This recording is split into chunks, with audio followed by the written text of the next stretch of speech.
সুপ্রিয় দর্শক, আসসালামু আলাইকুম। স্বাগতম এখনকার এই আলোচনার সাথে আসিমি মাসুদ রানা। দর্শক, হঠাৎ করে ইরাক থেকে মার্কিন সেনা প্রত্যাহারের ঘোষণা দিলেন এবং নির্দিষ্ট সময়সীমা বেঁধে দিলেন ইরাকের নবনির্বাচিত প্রধানমন্ত্রী আলী আল জাইদি। কেন হঠাৎ করে তিনি মার্কিন সেনা প্রত্যাহারের নির্দিষ্ট সময় বেঁধে দিলেন, এর পিছনে রহস্য কি? অপরদিকে লিবিয়া এবং সিরিয়া থেকে ইসরায়েলি সেনা প্রত্যাহার করে নেওয়ার জন্য ট্রাম্প নেতানিয়াহুকে চাপ প্রয়োগ করছে। তিনি বলেছেন যে সিরিয়া এবং লেবানন থেকে আপনার সৈন্য প্রত্যাহার করা এই মুহূর্তে উচিত। কেন? উদ্দেশ্য কি? সেই উদ্দেশ্যগুলো আপনাদের সাথে আজকে শেয়ার করার চেষ্টা করব। এবং পাশাপাশি আরেকটি বিষয় আমি আপনাদের সাথে বলার চেষ্টা করব, সেটি হচ্ছে অত্যন্ত সেন্সিটিভ একটি বিষয়। সেটি ইরানের যে শিক্ষার্থীরা, পরীক্ষার্থী যারা আছে, যাদেরকে অত্যন্ত সেন্সিটিভ এবং এই যে অবকাঠামোমূলক যে সমস্ত সামরিক ঘাঁটিগুলো আছে, এখান থেকে নির্দিষ্ট একটা জায়গায় সরে নেবার ঘোষণা দিয়েছে ইরানের বর্তমান সরকার। যাই হোক, আমরা বিস্তারিত আলোচনায় যাব। যারা চ্যানেলে নতুন তারা অবশ্যই চ্যানেলটাকে সাবস্ক্রাইব করে পাশে থেকে বেল আইকন চেপে রাখবেন এবং আলোচনা সম্পূর্ণ শোনার পর আপনাদের কাছে যদি ভালো লাগে লাইক দিবেন, শেয়ার করবেন। দর্শক, যে কথাটি প্রথমে বলতেছিলাম সেটি হচ্ছে যে ইরাক থেকে হঠাৎ করে মার্কিন সেনা প্রত্যাহারের ঘোষণা দিলেন কেন এবং একটা নির্দিষ্ট সময়সীমা বেঁধে দিয়েছে। সেটি হচ্ছে আগামী 30শে সেপ্টেম্বরের মধ্যে মার্কিন সেনাবাহিনী বা মার্কিন সামরিক বাহিনী ইরাক থেকে সরিয়ে নেবার ঘোষণা দিলেন এবং এই ঘোষণার পরে দুই দেশই সম্মত প্রকাশ করেছে। এখানে একটি বিষয় আমি আপনাদের সাথে ক্লিয়ার করি। ইরাকের যে নবনির্বাচিত প্রধানমন্ত্রী আলী আল জাইদি, তিনি মার্কিনীদের অত্যন্ত ঘনিষ্ঠ এবং একজন মিত্র বা বন্ধু, যার কারণে তিনি বর্তমানে এখন ওয়াশিংটনে তিনি সফরে আছেন, হোয়াইট হাউসে সফরে আছেন। সেই সফরকালে বর্তমান প্রধানমন্ত্রী, ইরাকের প্রধানমন্ত্রী আলী আল জাইদির সাথে যুক্তরাষ্ট্রের সাথে বেশ কিছু চুক্তি হয়েছে। সেই চুক্তির পরিপ্রেক্ষিতে ইরাকের প্রধানমন্ত্রী তিনি ঘোষণা দিয়েছেন যে আপনার আর সৈন্য হয়তো আমার দেশে আর দরকার নেই। আমি চাচ্ছি না কোনো বহিরাগত কোনো সৈন্য আমার দেশে আর সশস্ত্রভাবে তিনি ডিউটি দিক বা অবস্থান করুক, সেটা তিনি চাচ্ছেন না বলেই আমেরিকার প্রেসিডেন্ট ডোনাল্ড ট্রাম্পের কাছে তিনি অনুরোধ করেছেন। এবং ডোনাল্ড ট্রাম্প তিনি খুব সুন্দর করে বলছেন যে আপনি অত্যন্ত একজন চ্যাম্পিয়ন বা বীর, এটা হিসেবে আপনাকে প্রশংসা করা উচিত, এবং সেই হিসেবে তিনি প্রশংসা করেছেন বীর হিসাবেই। আজকে ইরাকের এই প্রধানমন্ত্রীকে বীর হিসাবে বা চ্যাম্পিয়ন হিসেবে প্রশংসা করার পিছনে অন্যতম কারণ তো আছে ভাই। দেখেন ইরাকের ইতিহাস কি। 90 দশকের প্রয়াত নেতা ইরাকের সাদ্দাম হোসেনকে পরাস্ত করার জন্য এই মার্কিন যুক্তরাষ্ট্র একটি ইস্যুকে কেন্দ্র করে ব্যাপকভাবে সেখানে হত্যাযজ্ঞ, ধ্বংসযজ্ঞ চালায়। সেখানে তখনকার সময় সাদ্দাম হোসেনের প্রশাসন ব্যর্থ হয় এবং সাদ্দাম হোসেন একটা পর্যায়ে তিনি আত্মসমর্পণ করতে হয় বা তাকে কিন্তু যে কোনোভাবে ধরে ফেলে এবং তাকে ফাঁসির কাস্টে কিন্তু ঝুলিয়ে দেয়। আজকে সেই প্রেসিডেন্টের দেশ, বর্তমান যিনি প্রধানমন্ত্রী, তিনি অত্যন্ত খুব একটা মিত্র বন্ধু বলেন, যাই বলেন সবকিছু, এবং মদতপৃষ্ট বলেন, সেটি হচ্ছে আমেরিকার মদতপৃষ্ট একজন প্রধানমন্ত্রী। তো এখান থেকে আমি ইরাকের যে সামরিক বাহিনী, এদেরকে সরানোর পিছনে তো অন্যতম কারণ তো আছে অবশ্যই। কারণ যুক্তরাষ্ট্র তো এমনিতেই তো সৈন্য সরাচ্ছে না, তার কাছ থেকে তো সর্বশেষ কোনো না কোনো কিছু অবশ্যই তার কাছ থেকে আদায় করে নিয়েছে। সে আদায় স্বরূপ ইতিমধ্যে যেটা আমরা যতটুকু জানতে পারছি যে তাদের সাথে বিভিন্ন বাণিজ্যিক ডিল হচ্ছে এবং সেই বাণিজ্যিক ডিলের মধ্য দিয়ে আজকে তিনি ট্রাম্প এই বিষয়গুলো নিয়ে সম্মতি প্রকাশ করেছেন। দেখেন, ইরাকের সাথে জ্বালানি তেল, প্রাকৃতিক গ্যাস, বিদ্যুৎ খাতে বড় ধরনের একটি ইনভেস্ট করতে যাচ্ছে ইরাকে মার্কিন বাহিনী। সেখানে বাণিজ্যিক এবং অংশীদারিত্ব হচ্ছে বিভিন্ন বিষয়ে, যেমন আপনার তেল উৎপাদনে এখানে ব্যাপকভাবে ইরাকের সাথে যুক্তরাষ্ট্রের সাথে একটা ডিল হচ্ছে। যুক্তরাষ্ট্রের বিখ্যাত কোম্পানি স্যাভরন ইরাকের তেল উৎপাদন প্রতিষ্ঠানগুলোর সাথে কন্ট্যাক্ট করছে। তারা একত্রিতভাবে তারা তেল উৎপাদন করবে এবং বিদ্যুৎ খাতের বিদ্যুৎ উৎপাদন ক্ষেত্রে সেখানেও যুক্তরাষ্ট্রের ব্যাপক ভূমিকা রাখবে। এই সব কিছু মিলিয়ে যুক্তরাষ্ট্রের বিপুল পরিমাণে একটা ইনভেস্ট হতে যাচ্ছে ইরাকের উপরে, এবং এই ইনভেস্টের ফলে যুক্তরাষ্ট্র এখান থেকে ব্যাপকভাবে স্বাবলম্বী হবে। যার কারণে আজকে ইরাকের প্রশাসন, তারা তাদের এই 2000 বা 2500-এর মতো সামরিক প্রশাসন আছে, সেখান থেকে তারা সরে নেবার একটা প্রস্তুতি নিয়েছে। এটা আসলে যুক্তরাষ্ট্র মূলত হচ্ছে যে তাদের সাথে যখন ডিলটা হচ্ছে, বাণিজ্যিক ডিলটা হয়েছে, ঠিক তখনই এই ঘোষণাটা দিয়েছে। বাণিজ্যিক ডিল হওয়ার মাধ্যমেই ইরাক, মানে যুক্তরাষ্ট্র ইরাকের কাছ থেকে যা কিছু চাওয়ার বা পাওয়ার সেটা পেয়ে গেছে। এটা এখন আর কোনো কিছু পাওয়ার বাকি নেই বা চাওয়ারও বাকি নেই, যার কারণে তাদের সাথে নতুন একটা ডিল হওয়ার মধ্য দিয়ে আজকে এই সিদ্ধান্ত পৌঁছে গেছে। অপরদিকে যেটা আমি বলতেছিলাম যে ইসরায়েলি প্রধানমন্ত্রী বেনিয়ামিন নেতানিয়াহুকে হঠাৎ করে যে যুক্তরাষ্ট্রের প্রেসিডেন্ট ডোনাল্ড ট্রাম্প তিনি বলেছেন যে সিরিয়া এবং লেবানন থেকে তাদের সৈন্য প্রত্যাহার করে নেওয়া উচিত।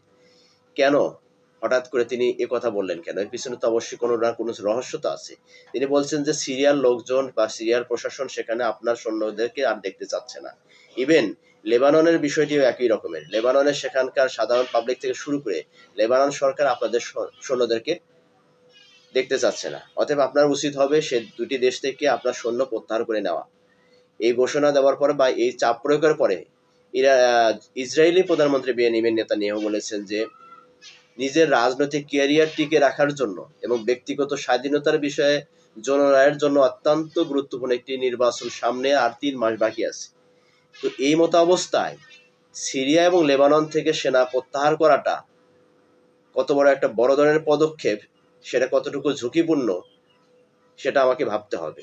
আমি ইচ্ছা করলে এখান থেকে সৈন্য প্রত্যাহার করা আমার জন্য এখন উচিত হবে না।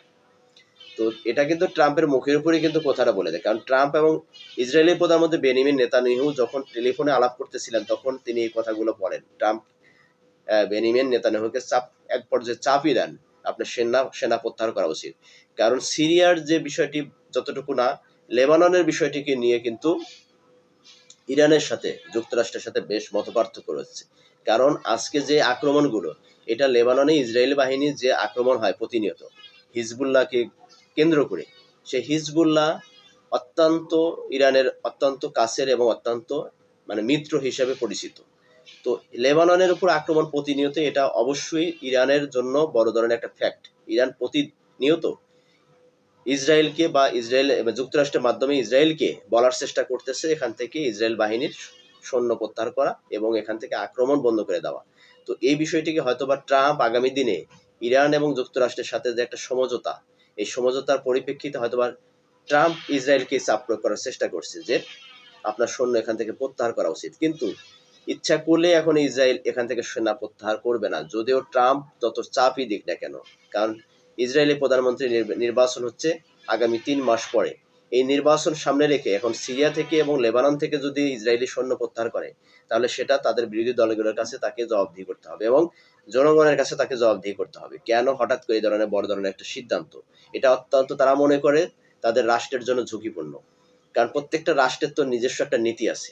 তো ইসরায়েল প্রশাসন মনে করে যে লেবানন এবং সিরিয়া থেকে যদি সৈন্য প্রত্যাহার করা হয়, সেটা ইসরায়েলের জন্য বড় ধরনের একটা ঝুঁকি হয়ে দাঁড়াবে। আর এই ঝুঁকিটার কারণে ইসরায়েলের বর্তমানে যে নেতা, তিনি তার নির্বাচনে পরাজিত হওয়ার সম্ভাবনা রয়েছে, যার কারণে তিনি এখন সৈন্য প্রত্যাহার করবে না, এটা স্পষ্ট করেই বলে দিয়েছে। যদিও ট্রাম্প এটাকে প্রশাসন থেকে চাপ দেওয়া হচ্ছে, কিন্তু এখান থেকে সৈন্য প্রত্যাহার করবে না। এটি হচ্ছে বিষয়। তো দুটি রাষ্ট্র থেকে সেনা প্রত্যাহারের বিষয়টি অত্যন্ত একটা গুরুত্বপূর্ণ একটা বিষয়। ইরাক থেকে সেনা প্রত্যাহার করে নিলাম, দেখলাম যে সেখানে বাণিজ্যিক চুক্তি হয়েছে, যার কারণে সেখান থেকে যুক্তরাষ্ট্রের সৈন্য প্রত্যাহার করে নিচ্ছে। কিন্তু লেবানন এবং সিরিয়া থেকে ইসরায়েলি সৈন্য প্রত্যাহারের পিছনে অবশ্যই তো প্রেসিডেন্ট ট্রাম্পের একটা উদ্দেশ্য তো অবশ্যই আছে। সেটা ইন্টারনালি যে উদ্দেশ্যগুলো, সেটা কোনো না কোনো সময় তিনি কিন্তু বলে দিবেন যে কেন তিনি কথাটা বলেছিলেন।